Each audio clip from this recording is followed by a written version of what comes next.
Happy Devils Wednesday. This is State of the Fan Address, episode 296, titled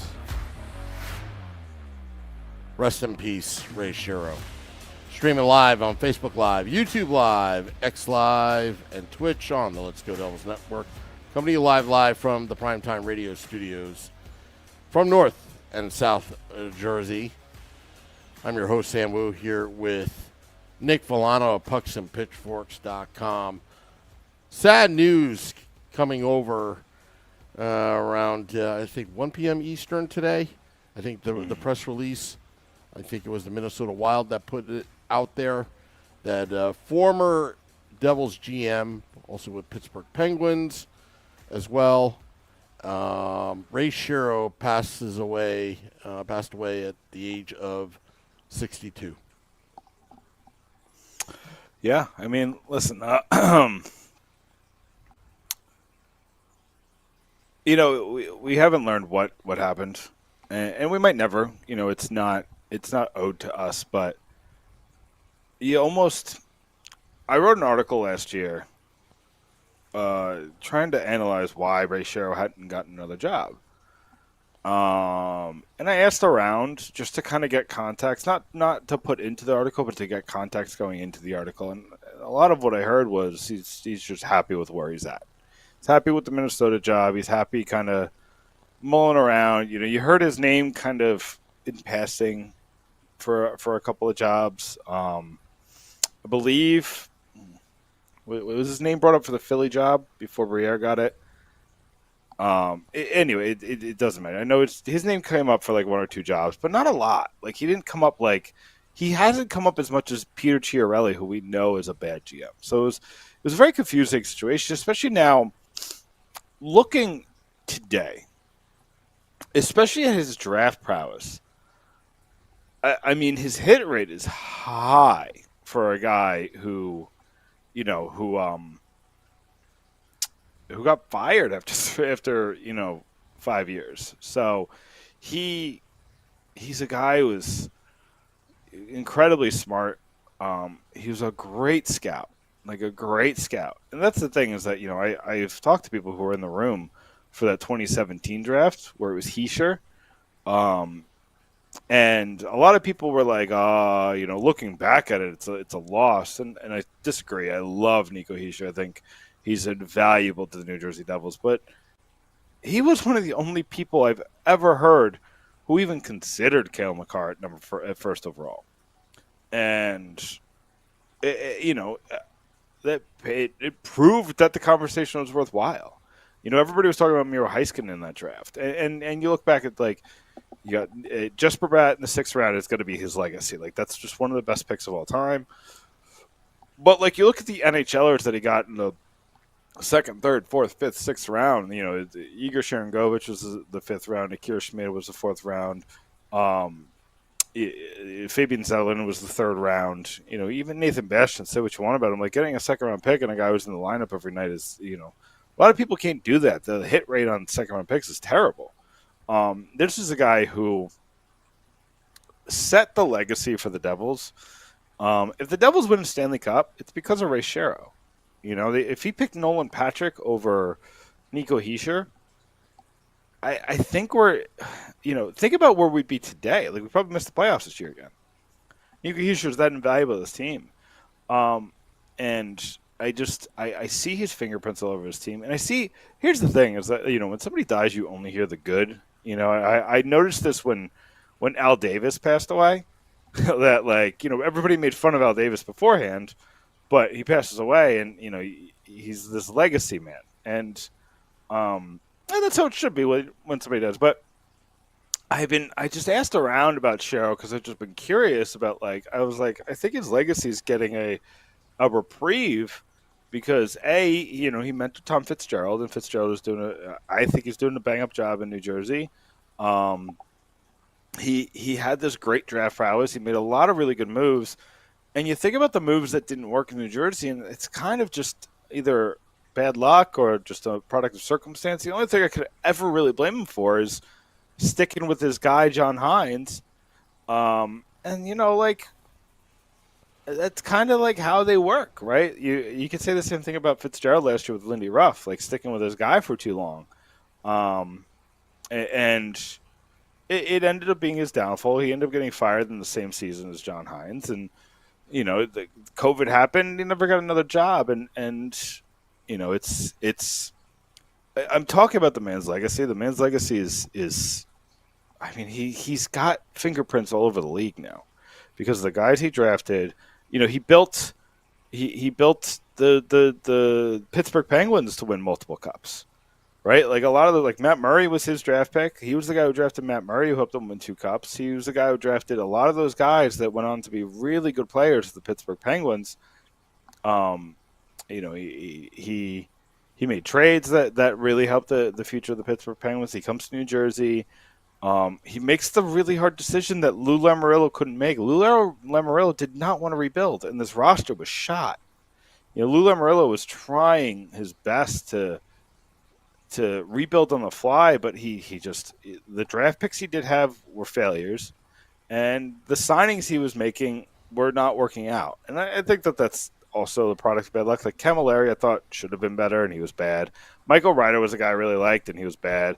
Damian Brunner was a guy I really liked. He was bad. It was just that there's some luck in this, and Lamoriello had great luck for 25 years, and it just kind of ran out at the end.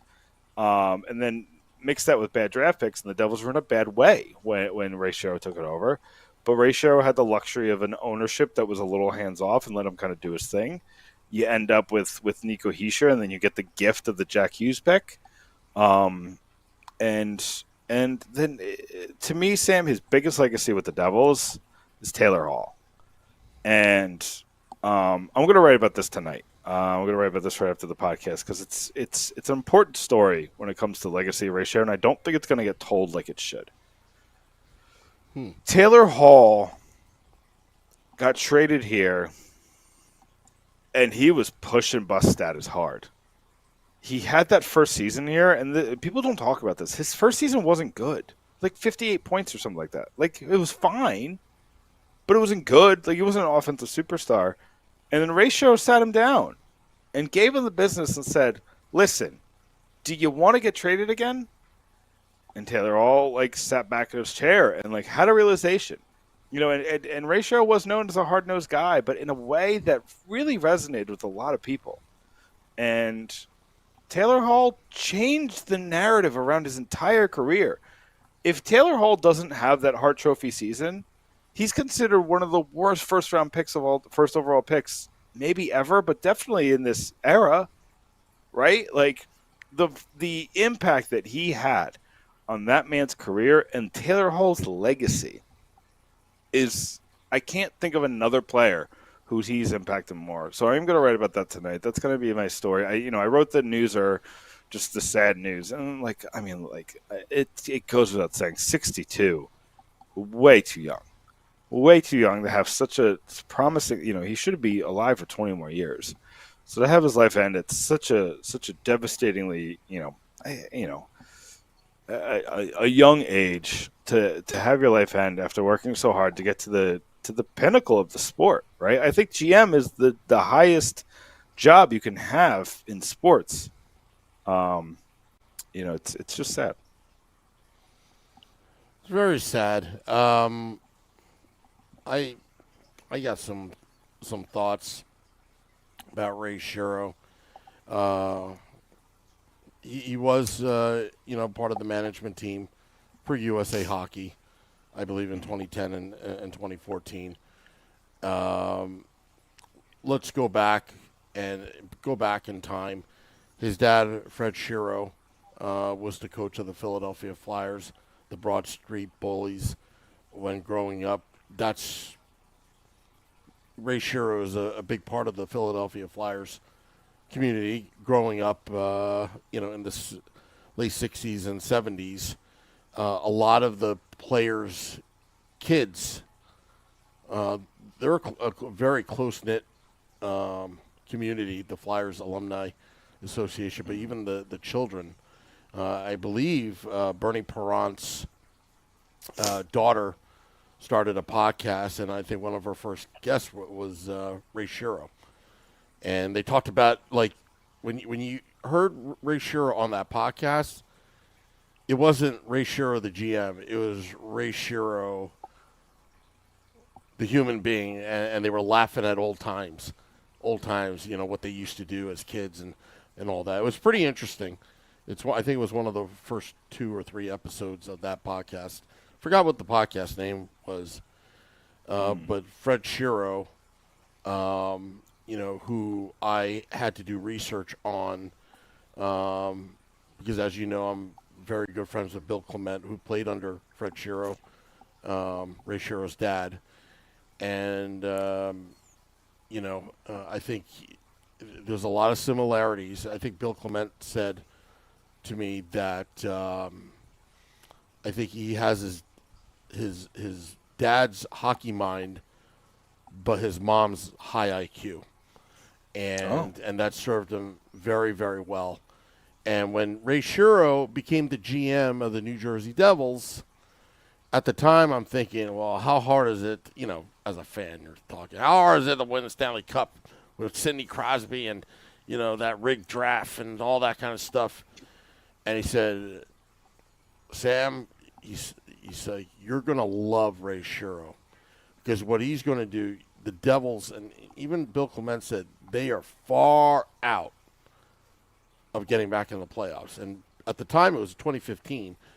Bill Clement told me we're talking about 5 to 7 years at the earliest. And what Ray Shero did was he ripped the entire landscape, the organization back to ground zero. Because remember the 2014 Devils, how slow they were? They needed they needed speed and size, but they needed speed in the worst way. And you basically tore down 25, 30 years of Lou Lamoriello, which was unheard of that he would be leaving the Devils for another team at the time period. Yeah. And Ray Shero taking over, basically taking an antiquated scouting system from, I'm not a big fan of analytics, but he modernized and put all the infrastructure in, which is his DNA on the New Jersey Devils right now. Tom Fitzgerald was his understudy, and Tom Fitzgerald totally respected Ray Shero. And it was weird for him, and I remember being at then PJ Ryan's doing the podcast with Shorts Guy, doing our little, before it was Game Day Live, but our little pregame podcast. And word came over that Ray Shero had parted ways with the New Jersey Devils, and there was that weird press conference with Joshua Harris and Tom Fitzgerald. Yeah, and bizarre. That was one of the weirder days. And you could tell that Tom Fitzgerald, you're talking about his mentor, somebody he worked with, even with the Pittsburgh Penguins, taught him everything he knew. I think he even said that in the press conference. And, and again, we go back to these draft picks. I remember when, I think it was Nico Hischier, when he got the captaincy, I believe, that him and his family thanked Ray Shero, I believe. I think it was during the COVID, they credited Ray Shero. So, again, very, very, very sad. Wimpy is saying that his dad passed at 65. Yeah, and Fred Shero was actually part of the New Jersey Devils, I think, broadcast team back in the early 80s, mid-80s. Okay. I don't remember that, but I remember seeing it in because I have, like, old media guides way back when. Mm-hmm. I believe seeing him there, and I believe, I don't know if he was the one that got Bill Clement. His career did not start at ESPN. It actually started as a New Jersey Devils radio commentator for 4 games, and then he got discovered by ESPN, and the rest is history. But anyway, those are, a little bit of the life of Ray Shero. I actually know a little bit more than I thought, about him. Yeah, and I love hearing the stories. I love, It might just because of my group and like what I'm used to looking at, but I've seen so much more from the Devils brass than I've seen from the Penguins brass, which is interesting to me. You saw a tribute, a simple social media tribute from Jack Hughes, just sharing a picture. Jesper Bratt had really nice words to say about Ray Shero, saying that gave him the opportunity of a lifetime, brought him to New Jersey, made him, he's the reason why he's where he is. John Hines said, very, very dignified words, and and Tom Fitzgerald had a really nice statement that he put out today, just talking about the man. John Hines said something that kind of resonated with me. Be like, he's a good hockey man, and he's a great man. And again, like you hear these types of things when people pass away, especially young, right? And like again, 62 relatively to death is young. And if you hear Fred Shero died at 65, like those are scary things to learn. And Ray was I'm trying to like think of the right word. Just like I want to say it was like an enigma, but he was just this. I mean, like, you remember what he said when Pavel Zacha tried to leave during a negotiation? You're like, he was. I can't paraphrase it because you'd have to bleep me, but Sam. But he just basically said, "F off, have fun in the KHL." If you think that, like, truly, if you think that that's your negotiation tactic, like, the man was no nonsense, but in the best possible way, and like, he didn't make a habit of calling people out in the media. Like, he didn't use the media to his advantage, but like, if somebody asks him a question, he's going to give you the answer. Well, he was very honest, and that's the way his father was as well. Very upfront, transparent. Nintendo Wii says in the YouTube chat, my father met Ray Shero at the Devils game in the Gold Bar Lounge. He said that he was very friendly and upbeat, and was a guy who would buy you a drink if you met him, and he did. Godspeed, Ray. That's from. And that what, I've heard so many of those stories of Ray just talking to people. Yep. Ray was never above you. He was never a better than. He was never too good for you. And he was the GM of hockey teams. He has a Stanley Cup ring for a team that he pretty much, whatever he built. He aligned the stars for in Pittsburgh. He took over for Craig Patrick. Remember that, right? But I believe he was part of that whole, tanking it to, and drafting, era. Yeah, for sure. Listen, he didn't draft Malkin or Crosby or Fleury, right? I don't think he drafted any of those three.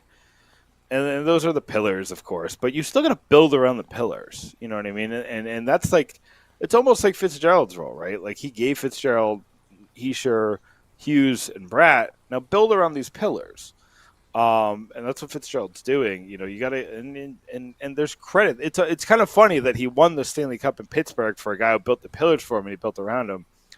And then he comes to New Jersey and builds pillars for somebody else. And then, he ends up he lost in the shuffle and Fitzgerald takes over. But I'm sure he's happy that like his guy is here. I'm sure he's. I don't think he rooted against the Devils because Fitzgerald was the guy. And I'm sure he doesn't have rosy things to say about Josh Harris, David Blitzer, but it's. Well, everybody knows it's a business.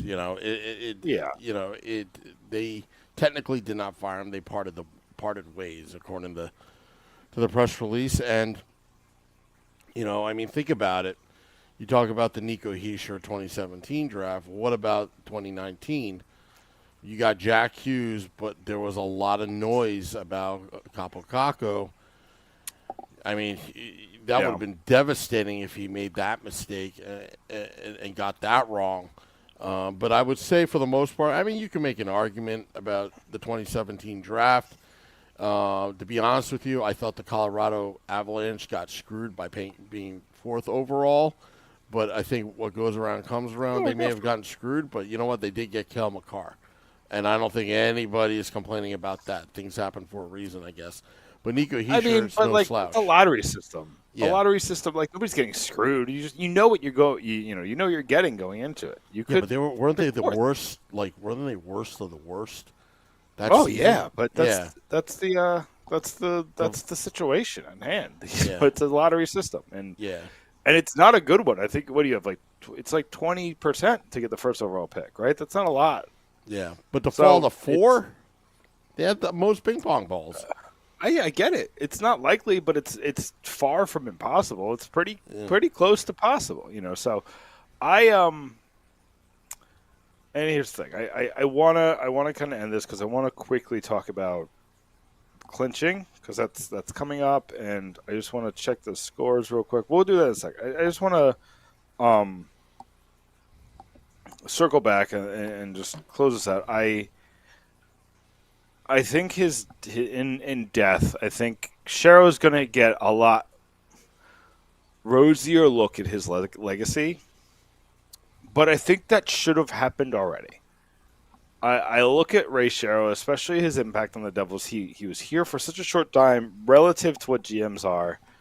He only got to hire one coach, and usually you get a reprieve on that. Usually you get to make one mistake there, and he didn't get that. He didn't get that with the Devils. I still trusted Shero, even until the end. I thought he made the right moves, but Subban's back was just too bad. Gusev didn't. Something was up with him that it just didn't work with Gusev. He just tried to play like it was the KHL, and he needed a better coach. You know, but like think of the development stories, the Blake Colemans of the world. He got something out of Brett Saney. Like he had all these guys that like on paper, like, you know, look at what he did with Brian Boyle. Like what he made Brian Boyle into. Brian Boyle was such an impactful player for this team for the 2 years that he was here. Like everybody hated that signing, including me. And it was a slam dunk. It was such a good signing. You know, and honestly, Brian Boyle's like a top 5 free agent signing in the history of this team. This team has terrible free agent history, but he's up there. You know, he did a lot of moves that a lot of people are like, I don't know about this. And his 2 real mistakes were, you know, he overindulged. Basically what happened was in 2018, he did nothing. And that was the mistake. Everybody saw that this team was incredibly flawed and was being held together by Taylor Hall and Kincaid. And then the next season, Taylor Hall got hurt and Kincaid turned into a pumpkin. And he overcommitted. That team was terrible. You got Jack Hughes, the first overall pick. You're like, great. Like, this worked out in spades. Now you have a core that can win a cup with Taylor Hall in his prime. And you know, bringing in Jack Hughes, you got a young Nico Hischier, a young Jesper Bratt. You got all these young pieces, and you know they're like, let's go for it. Let's get PK Subban, and just basically like it was basically a second round pick. Like Steve Santini turned into nothing, Jeremy Davies turned into nothing, so it was a second round pick, but I don't think turned into anybody good. I was worried Arthur Kaliev was going to fall to them. He didn't. He went the pick before to the Kings. So you didn't get anything. They didn't get anything great from what I'm remembering. And you got Subban for like whatever pieces and taking on the cap hit. You know, he developed a lot of guys like Severson. He turned into a really good player. He made the hard trade of Henrique for Vatanen. That I have a lot of people in my DMs who tell me I'm an idiot for saying this. I still think the Devils. I still think it's a 50-50 trade. The Devils needed him. They needed Vatanen. Vatanen was the number 1 guy, and Nikita Kucherov kind of ruined his career. But that takes guts to make that move. Like that could be a devastating move and could ruin your locker room. And it ended up, you know, they rallied around it. They made the big move. He made a lot of really good trades. He made a lot of really good draft picks. Yeah, so I think his legacy is going to turn around. And he was the one that traded Taylor Hall, correct? Yep. So he got the pick that turned into Dawson Mercer. Yep. And he stuck his ground on. He's like, I want Kevin Ball. We all thought he was crazy. Like, why are you selling the farm for Kevin Ball? Why are you waiting on this guy? This guy, he's turned into NHL regular defense, and that's that's something for a guy that big and that that heavy. That's something, and but Nick Merkley, like that was kind of a throw in. You threw it at the wall, and was there another piece in there? Yeah, it was Nate Schnarr who didn't turn anything. But Dawson Mercer, I think, and again, I know Dawson Mercer's kind of he's down right now. I think Dawson Mercer is going to be a star again next year. I think he's going to be not a star, but like a 60-point guy. I think you got a really good player in there. I've seen this before where like you miss some parts of training camp, you never find your way. So I'm not too worried about Mercer. I think that trade you won it in gangbusters. Yeah. So and that was the last move he made, right? Because he got fired that January or whatever. He parted ways that January. Yeah, and then COVID happened. Right. So.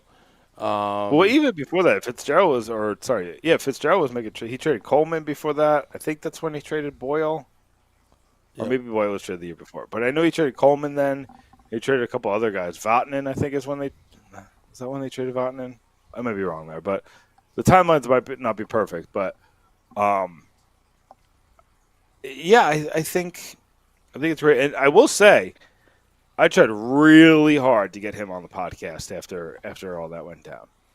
I took a couple different routes, and I just kept hitting dead ends. And I always was going to come back around to it. And so that's, it makes that makes me sad. Like there's only a couple guys left who we haven't had on, right? And Ray Shero is one of them, and now he'll always be one of them. So it's like you always think like I'll get back to it. We'll circle back on Ray Shero. I've tried. Now it's time to be patient. But it's true. Like this could end at any time in any place. So try to remember that. If you're thinking like, oh, I'll go for it next time, go for it now. Yeah. I do want to check. The out-of-town scoreboard. Because tonight's an important night for that, but I think, if I'm not mistaken... Oh! All right, well, it is 2-2. Flyers and Rangers. Tied at 2 in the second period, about to be the second intermission. So... I'll tell you what, watching the game, it is... Sam Rosen and John Davidson, and having the game in the background just brought me back 25 years ago. Yep. And you forget how good these guys are. Now, back in the day, I'm like, oh, they sucked. Nobody's better than Doc Emmerich. But listening to those two was like, it's like going back into time, and it's like. I'm sure they're in their mid-70s. I wish Bill Clement and Gary Thorne had that chance when ESPN got back the NHL. I wish they had that chance because I'm going to tell you right now, and I don't care if I burn bridges, McDonough sucks. I mean, he's terrible. He is awful. Oh, Shesterkin almost made that save, the goal that went in. Well, it's like, you got to be kidding me. It's so bad. I mean, this is a weird year because McDonough's a lead play-by-play guy. I don't think he called the game until January. So it doesn't matter. He doesn't belong there. I mean, clearly they're trying something. I think they're trying something new. But, we got him for the playoffs. It is what it is. Oh. I don't dislike him as much as you do and a lot of other people, but a lot of people don't like him. But again, that's there are better. Believe me, there are better options out there. There are, and that's the thing. I think that's the problem. It's like even with Steve Levy. Like Steve Levy is just I love Steve Levy as a studio analyst. It almost feels like he's trying too hard. You know what I mean? Like and with that comes mistakes, right? You're trying to hit the nail on the head, but you miss completely. I'll tell you what, he's called some big games, Steve Levy. I don't dislike Steve Levy, but he's just not as good as the local guys. Like any of them. I think Steve Levy is much better than McDonough. I can tell you that right now. I mean, that's what I mean. There's better options on the table. I think. I don't disagree. It would have been great for at least if they could get them together for at least 2 years when ESPN got back the rights. Bill Clement and Gary Thorne. I mean, all you need is them to do it one time, and you're hooked. And it's really, from a broadcasting standpoint, But look, how old is Emmerich? He's got to be pushing 77 now, I think. Is he that okay? Yeah. He just never looked that old, but he's got them genes, I guess. Yeah, and that one's, But yeah, you love these legacy guys. I know a lot of people have been ragging on Danico and mostly Danico, but like the Danico Spalding, I still like them. I love their trio with Bryce. I think they're doing really good things. I look at it against all the other ones in the league. I'm like, no, we got a good thing going here. You look against the national people. I think people just like to complain. And Twitter is not real life. I'll tell you what. I met Rachel Herzog the other day at American Whiskey. Yeah. Yep. I think we'll get her on. Better. Yeah, we'll get her on. We'll get her on. Yeah, I think. And listen, I will tell you this: the guests are coming back. We did do. I think I don't know if we talked about this or not. We did a reset just because we needed to kind of see what suited us best, and I think just with Sam and I had some life changes too that we needed to kind of prioritize, and we still wanted to bring you episodes, but the guest thing is a lift, so they're coming back though. We'll definitely have a ton in the off season. We're definitely going to bring on guests for the playoffs.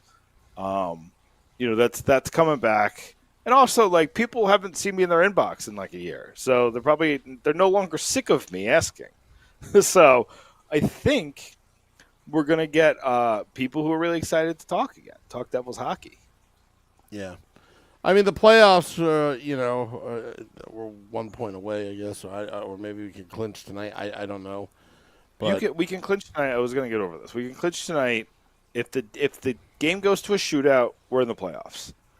If the Flyers win in any way, we're in the playoffs. So if the Rangers win in the regulation or overtime, not in the shootout, in overtime, then we still have, we still need a point. But if the Rangers lose it anyway or need a shootout to win, the Devils are in the playoffs as the 3 seed and ready to play the Carolina Hurricanes. Who, we haven't talked about last night's game, Sam. And that's fine. I wrote about this last night. The Devils are 7-3-1 when they get blown out. The next game, the second game, the game after getting blown out, they're 7-3-1. So they don't seem to care about getting blown out. So I'm not this fan base makes such a big deal about getting blown out.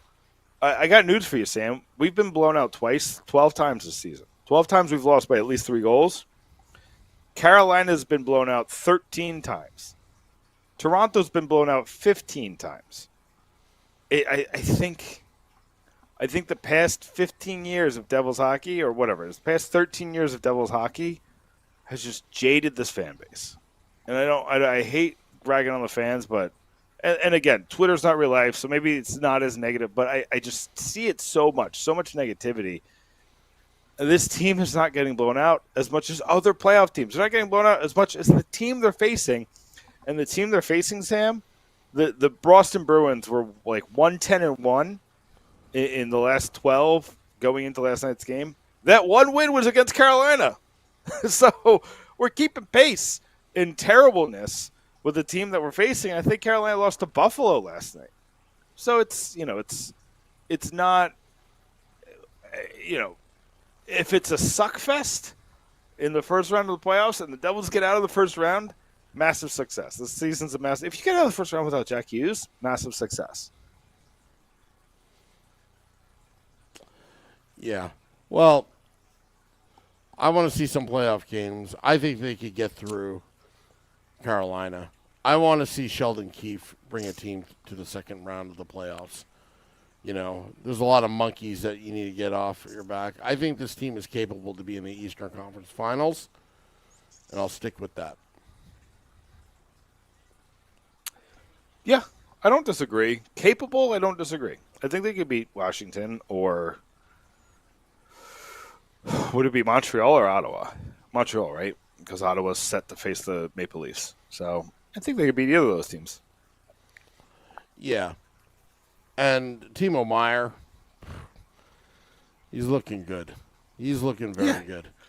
Timo Meier's looking much there. better. Yeah, and thank God, because that trade took a little time, but I think Timo's kind of carved out. He's carving his legacy right now. Yeah, he's and I think he's going to be better next year. I don't know what happened. I can't tell you what happened. He had so much bad luck this season, but also there was times where he just didn't look good, especially the first half of the year. Up until December, he just didn't look good. In October and November, he looks amazing. Did he stay with the credit for that goal last night? I know Dawson Mercer came close to it, so I don't know if he. No, it was. I think it was Timo. Okay, so another goal last night. And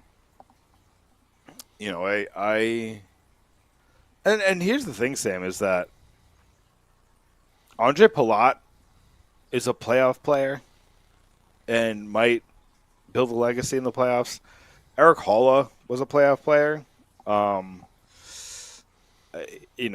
can't imagine you get the same playoff that Jesper Bratt gave you in 2023. So he has some redemption that he's looking for. There's a couple, Paul Cotter seems like a playoff guy. Stefan Nason seems like a playoff guy. Those are the guys that are they get up for this and they really play well and they hit and they knock you off your socks and you don't have to worry about penalties as much and the nonsense. Both penalties that David Pastrnak drew yesterday were just nonsense. He just twisted his stick and pulled the stick away from the guys, and it was called a hook. And I get it, I guess that's a penalty, but I don't think you call that in the playoffs. I did write last week 3 guys that I think can erase bad seasons in the playoffs. One might not get there because I think my argument for Simone Nemitz fell on deaf ears in the New Jersey Devils because I think Seamus Casey stole his spot. Another article that I wrote, I do think Seamus Casey's going to get that playoff spot. I think the Devils like what he does, and I think they're just going to give him the runway up until the end of the season to prove them wrong. And if he doesn't prove them wrong, he's going to get that spot in the playoffs. But the other 2 guys, Dawson Mercer, Andre Palat, both can prove themselves in the playoffs this year. And I think it's setting up to where Mercer's played better since he's been at center. Outside the penalty he took yesterday, which I just said I thought was kind of weak sauce, just the way Pastrnak played the puck, or played the stick, but that's it. Yeah, but I'm ready for plugs. Sure. Since we're not going to get a result of this Rangers Flyers game. Plug away. Yeah, so some of the articles you're going to see, it's going to be a little sporadic, but we have the Ray Shero article up. Charlie Borges Jr. is writing a Ray Shero article about his current impact on the Devils. I said I was going to write the Taylor Hall article, so that's going to come out tonight. Emma Miller wrote an article about the 4-game win streaks, the elusive 4-game win streak that the Devils just can't do. It's been 2 years since they've had a 4-game win streak. I think they're 0-6 this year. I think they have 6 3-game win streaks. No 4-game win streaks this year. This is preposterous. And then, so that's up on Pucks and Pitchforks right now. The rest of the week and through the weekend and into next week, you're going to get 5 guys who can earn a raise in the playoffs. You're going to get players to watch in the playoffs. You're going to get a full Hurricanes Devils preview, position by position breakdown. I'm going to do one of those next week. And then you're going to get the Pucks and Pitchforks playoff preview. we're we're over 15 writers right now. I'm going to get as many of the writers as possible to do a group article. We're all going to talk about the playoffs. It's really fun. You get really quick snippet opinions from each of the Devils writers, and it's fun. It's fun to put together. It takes some time to get all the pieces in place, but it's really fun to put together. That's great. That's great. I'll be at America Whiskey on Friday. Going to meet some fans like Anthony LaPena and Tori and Maverick, meeting the kids. We got fans of the podcast who are 6 and 7 years old. Can you believe that? We'd love that. Yeah. And this is why I can't curse. Yeah. Yeah, that's why I can't tell you my story today. Anyway. Right, we both can't quote Ray Shero because, we got to keep it PG. Yeah. Well, I'm going to have to find that picture of me and Ray. Posted on social media. It says there's a new sheriff in town. I try to be punny there with a sign that was standing next to him. That's funny. That's good. Yeah. He didn't. He didn't even know what that was. Baby. He didn't know what that was. But I can't say it on. You're razzing him. Yeah. You're razzing him. Yeah. Maybe I'll tell the story in private at American Whiskey. My Ray Shero story. Yeah. All righty. Show up. American Whiskey, people. All right, we're going to get out of here. Go to pucksandpitchforks.com. Dropping the podcast at midnight. Till next time, let's go Devils.